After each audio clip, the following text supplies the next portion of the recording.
नमस्कार, मैं हूं आपके साथ नेहा दुबे। एपीएन के लोकप्रिय कानूनी प्रोग्राम लीगल हेल्पलाइन में आप सभी का बहुत स्वागत है।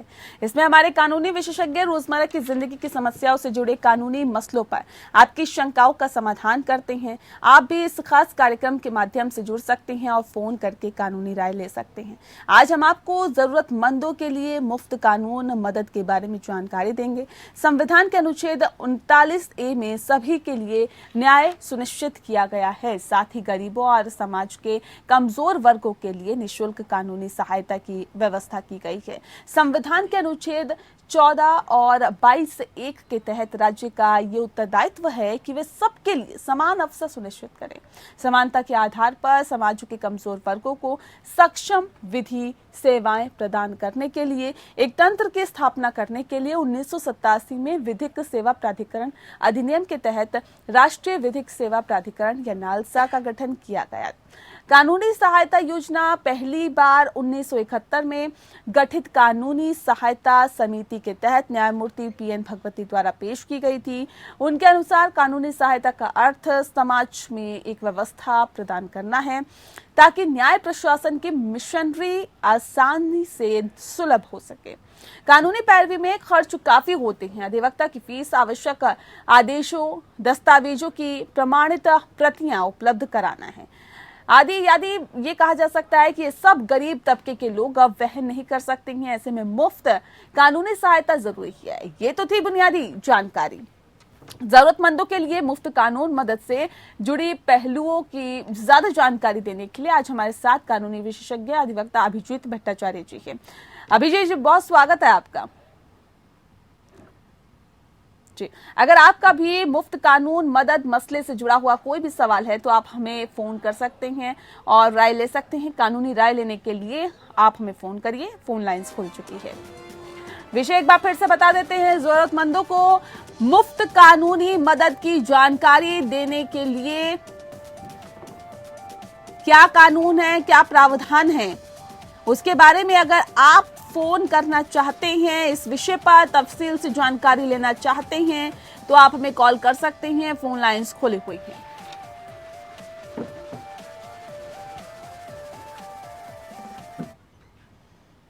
तो अभिजीत भट्टाचार्य जी लगातार हमारे साथ जुड़े हुए हैं। सर, आपसे जानना चाहेंगे, संविधान में जरूरतमंदों के लिए कानूनी मदद का जिक्र क्या है और इसके बारे में बताएं।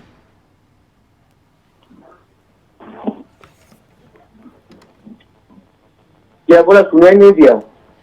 तो सवाल मेरा ये है कि जिस विषय पर आज हम बात कर रहे हैं, संविधान में जरूरतमंदों के लिए कानूनी मदद का क्या है जिक्र और इसके बारे में बताएं। क्या कुछ प्रावधान है इसके अंदर, क्या कानून है? हमारा जब इंडिपेंडेंस हुआ उसके बाद कॉन्स्टिट्यूशन में एक प्रावधान रखा गया कि हमारा हर आदमी के लिए कानूनी सहायता सरकार की तरफ से दिया जाएगा। अगर कभी कभी हम लोग देखते हैं कि गरीब आदमी एडवोकेट जुगाड़ नहीं कर पाता है, कानूनी सलाह लेने के लिए खर्च जुगाड़ कर नहीं कर पाता है, उसके पास उतना पैसा भी नहीं होता है, तो इसकी जिम्मेदारी कॉन्स्टिट्यूशन स्टेट को ऊपर दे रखा। स्टेट का जिम्मेदारी है इसका एडवोकेट दे देना और state will provide advocate free of charge. इसके लिए national legal aid services authority एक बनाया सेंट्रल गवर्नमेंट ने। उसी के तहत हर डिस्ट्रिक्ट में, हर स्टेट में इनका ब्रांच है और उसी ब्रांच में एडवोकेट को पैनल से एंगेज किया जाता है। जी सर, आपसे जानना चाहेंगे, देश में किस तरह की जरूरतमंदों के लिए कानूनी मदद की मुहिम चली हुई है, इस बात के बारे में भी बताएं। अभिजीत जी, आप इस विषय पर बताइए कि देश में किस तरह से जरूरतमंदों के लिए कानूनी मदद की मुहिम चली है। देखिए, अब तो आवाज थोड़ा डिस्टर्ब हो रहा है। अभिजीत चट्टोपाध्याय जी लगातार हमारे साथ जुड़े हुए हैं, जिनके साथ हम इस विषय पर बहुत तफसील से चर्चा कर रहे हैं कि आखिर जरूरतमंदों के लिए कौन सा कानून है संविधान में और आखिर उसके क्या कुछ प्रावधान है। सर, आप ये बताइए कि देश में किस तरह से जरूरतमंदों के लिए कानूनी मदद की मुहिम चली है। एक तो हमारा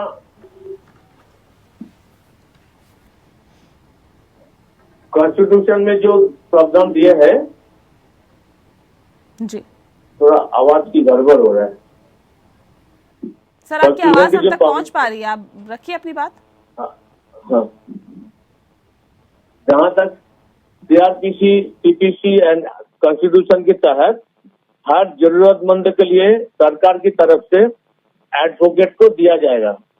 इसके लिए national legal aid services authority बनाया, जो सेंट्रल गवर्नमेंट की कानून के तहत बनाया, और जिसमें हर district, high court and supreme court में भी लीगल एड सर्विसेज अथॉरिटी से तहत आपको एडवोकेट एंगेज किया जाता है, जिनका निखर्चा, जिसका कोई पैसा आपको निःशुल्क देना पड़ता है, कुछ पैसा नहीं लगता है, उसमें गरीब आदमी की एडवोकेट को प्रावधान है।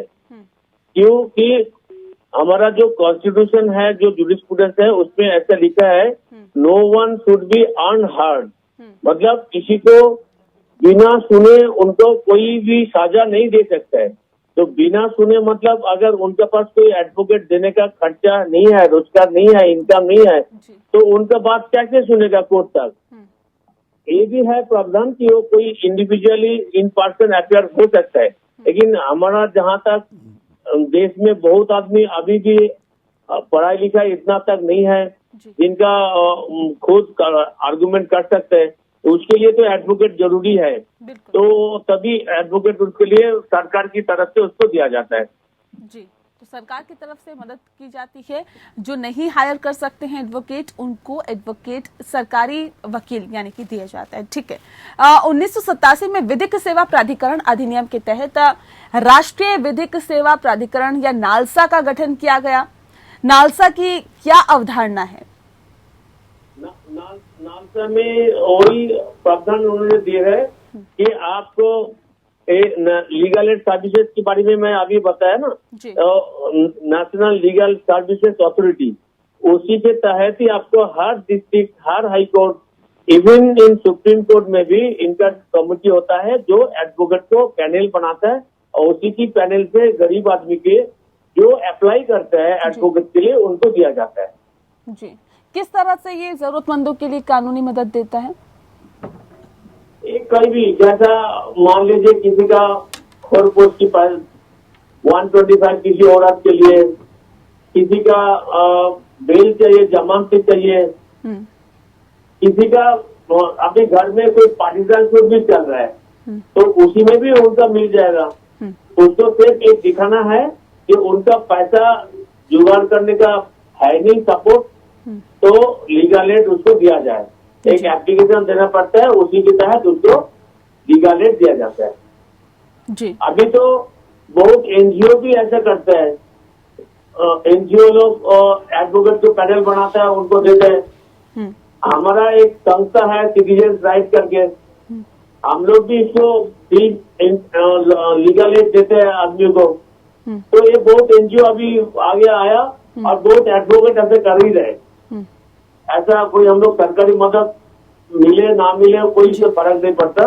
जी, हम लोग का जिम्मेदारी बनता है सोसाइटी में कि एडवोकेट के नाते आपको समाज सेवा करना चाहिए। और मैं एक चीज बताऊं, ये हमारा दूसरी साइड क्या है, स्वामी विवेकानंद जी की एक बात जो मुझे बहुत ही इंस्पायर किया, जो स्वामी विवेकानंद जी का कहना है, I shall call them traitor who having been educated at the cost of the poor people pay no heed to them। इसका मतलब ये है कि हम लोग जो लॉ पढ़े हुए हैं यूनिवर्सिटी से, एक गरीबी वो पैसा से हम लोग पढ़ा किया है, सरकार ने खर्चा दिया है, अगर हम लोग गरीब आदमी को मदद नहीं करेंगे तो हमें विश्वासघातक कहा जाता है। तो इसीलिए हमारा हर एडवोकेट को ये बोलना नहीं है, ये लोग खुद ही करते हैं लीगल एड, और गरीब हो कोई भी आदमी आता है तो उनको हम लोग लीगल एड के तहत कोर्ट में फ्री में हम लोग सलाह देता है, कोर्ट में हाजिर होता है, कोर्ट में आर्गुमेंट करते हैं। जी जी जी, ठीक है। अभिजीत जी, नालसा के तहत महिलाएं और बच्चे अनुसूचित जाति हिंसा आदि के शिकार लोग, लंबे समय से हिरासत में रखे गए लोग, ऐसे व्यक्ति जिनकी वार्षिक आय 3 लाख रुपए से अधिक नहीं हो, अवैध मानव व व्यापार के शिकार आदि लोग जो है मदद पा सकते हैं क्या? जरूर, क्योंकि हमारा अभी तो आपको पता होगा नेशनल वुमेन्स कमीशन है, नेशनल चाइल्ड कमीशन है, चाइल्ड राइट्स कमीशन है। ये सारे कमीशन की काम ही है कि जरूरतमंदों को मदद करना, चाहे उनको एडवोकेट से इंगेज किया जाए, चाहे उसको हर तरीके से सपोर्ट देना चाहिए जिनको जरूरतमंद है। इसी के लिए ये कानून बनाया, कमीशन बनवाया। जी, ये तो सर मैंने कुछ चीजें बताई, और क्या पैमाना है जरूरतमंदों को चिन्हित करने का? इनका कमेटी जो है, एक कमेटी के पास जिनका जरूरत है उसको एक एप्लीकेशन करना पड़ता है जी, और उसको वो लोग देखते हैं कि इनका इनकम सर्टिफिकेट क्या है, इनकम कितना है, आय कितना है, उसी के तहत ही वो लोग देते हैं। ठीक है। किस वर्ग को कानूनी मदद मिल सकती है, ऐसा कुछ कैटेगराइज भी किया गया है क्या? ना, ऐसा कुछ नहीं, सभी के लिए दिया जाता है, सभी को। कोई SC ST OBC ऐसा कुछ नहीं है। हर आदमी को जिसका जरूरतमंद होगा उसी को ही दिया बस इसके लिए यही जरूरत है कि आप कितने जरूरतमंद हो, और अगर आप असमर्थ हो तो आपको मदद मुहैया कराई जाएगी, और आप जरूरतमंद हो। ये दो मुझे लगता है पैमाना इसमें रहता होगा। मैडम एक चीज मैं बताऊं, एक आदमी मेरे जानकार है, उनका बहुत पैसा वाला है जी, लेकिन घर से उनका बाहर निकाल दिया गया इसीलिए कि उसका कोई वाइफ के साथ लड़ाई झगड़ा कुछ हुआ था, केस हुआ था, क्रिमिनल केस जी। 7 साल 7 years ही was in custody, jail custody. घर से एक आदमी भी नहीं आया, उनका जमानत के लिए कोई आया नहीं। तो ऐसा आदमी को जहाँ पे जमानती के लिए कोई मूव नहीं कर पा रहा है, तो जेल अथॉरिटी लीगल एड के तहत इनको जमानती के लिए एप्लीकेशन भी देता है जी। अभी फिलहाल जो हुआ, बिहार जेल से सुप्रीम कोर्ट के एक आदेश दिए थे कोरोना के काल में 4000 से ऊपर मुजरिम को रिलीज करने के लिए, तो उनको भी रिलीज किया। तो जिनका पास कोई एडवोकेट था नहीं, उनका सरकार की तरफ से कोर्ट को पेश किया और उनको जमानती किया। ठीक है। अभिजीत जी, लोक अदालत में शिकायतें दर्ज की प्रक्रिया क्या रहती है? क्या वकील की जरूरत पड़ती है क्या वहाँ पर भी?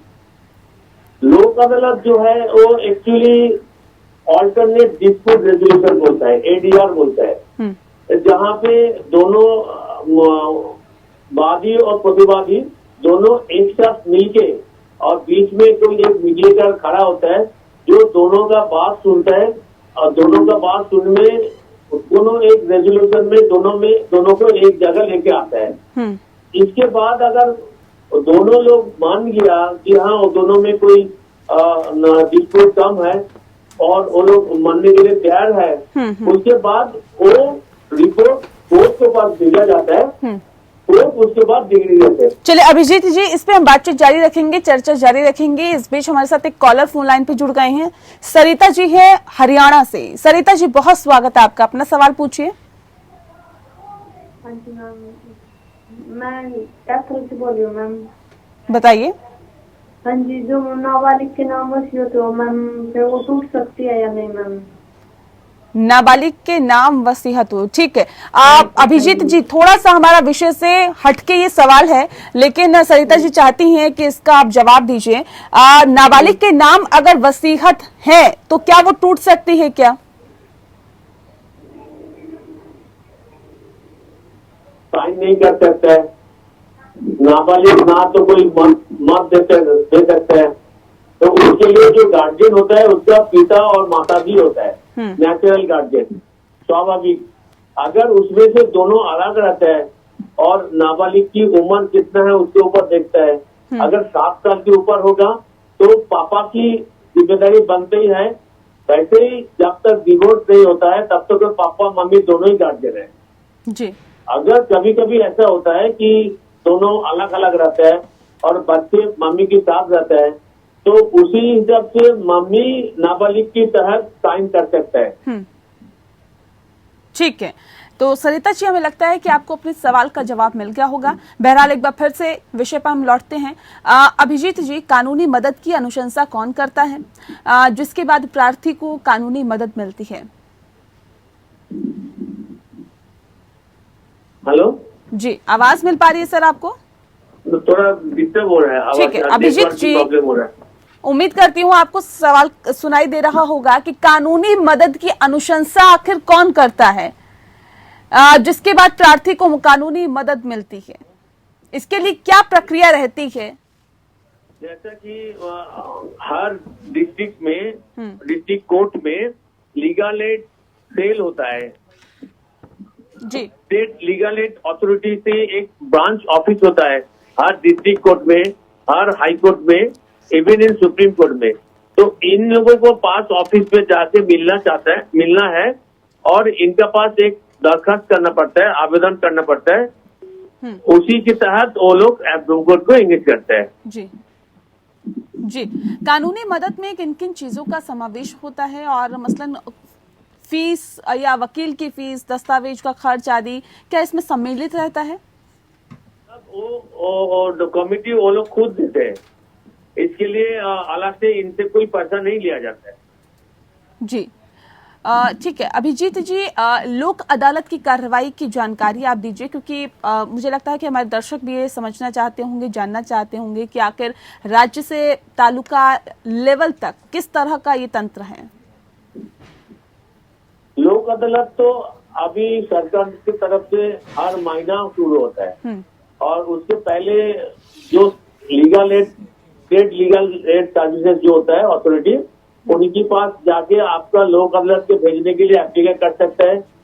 अच्छा, आपका जिस कोर्ट में केस चल रहा है, चाहे किसी भी डिस्ट्रिक्ट कोर्ट में, किसी भी मैजिस्ट्रेट कोर्ट में, आप उनके पास भी जाके आप दरखास्त कर सकते हैं कि हमारा मैटर लोक अदालत में भेजा जाए, ताकि हम लोग जिसको डिस्प्यूट अलग से कोर्ट के बाहर कर सकते हैं। जी, अभी तो मोटर व्हीकल की सारे मैटर लोक अदालत में भेज देते हैं। जो रोड टैक्स के लिए होता है, जो ट्रैफिक पुलिस चालान भरता है, सारे मैटर आपको भेज देते हैं लोक अदालत में। ठीक है, इस वक्त हमारे साथ एक और दर्शक का मुंबई से अशोक पासवान फोन लाइन पे जुड़ गए हैं। अशोक जी, बहुत स्वागत है आपका, अपना सवाल पूछिए।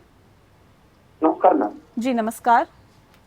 मैम, मुझे ये जानना था कि मेरी मम्मी जो है 65 साल की है, ठीक है, और उसको अभी पहले हम लोग 8-9 साल से मैं अलग हूँ, मैं बड़ा लड़का हूँ और छोटे बेटे के साथ रहती थी, लेकिन अभी उसके साथ छोटे बेटे उसको रखना तो बंद कर दिया, मतलब नहीं रख रहा है और पिता को रख रहा है। ऐसे कंडीशन में मेंटेनेंस का कैसे किसके दावा कर सकते? ठीक है सर, इसका जवाब दे दीजिए। कैसे जो इनकी मदर है, जो इनकी माता जी हैं, वो कैसे मेंटेनेंस का दावा कर सकती हैं? छोटे बेटे के साथ पिताजी रहते हैं, छोटा बेटा जो है वो माता जी को रखने के लिए तैयार नहीं है। ये बड़े बेटे हैं, ये कह रहे हैं कि कैसे जो इनकी माँ है वो मेंटेनेंस का दावा कर सकती हैं। एक हमारा सीनियर सिटीजन मेंटेनेंस एक्ट हुआ है, उसी के तहत उनका लोकल एसडीएम कोर्ट में या तो कलेक्टर के पास वो अप्लाई कर सकता है कि इसका मेंटेनेंस नहीं दे रहे, और 125 के तहत सीआरपीसी उसी में भी कोर्ट में जा सकता है और उसी में भी वो बोल सकता है कि हमें मेंटेनेंस नहीं दे रहे बच्चे, तो वो कोर्ट ऑर्डर दे देगा। बिल्कुल, तो आप को जाहिर तौर पर दरवाजा अदालत का खटखटाना होगा ताकि आपको न्याय मिल सके। बहरहाल बहुत शुक्रिया आपका अभिजीत चट्टोपाध्याय जी, आपने बहुत विस्तार से, बहुत तफसील से इस विषय के बारे में हमें जानकारी दी, हमारे दर्शकों को बताया कि अगर आप असमर्थ हैं कानूनी वकील हायर करने में, तो आप किस तरह से सरकार आपकी मदद करती है और क्या कुछ इसके लिए प्रावधान होते हैं। आपने बहुत अच्छे से हमें बताया, हमारे दर्शकों को बताया, इसके लिए आपका बहुत बहुत शुक्रिया। इसी के साथ लीगल हेल्पलाइन में इतना ही। नमस्कार।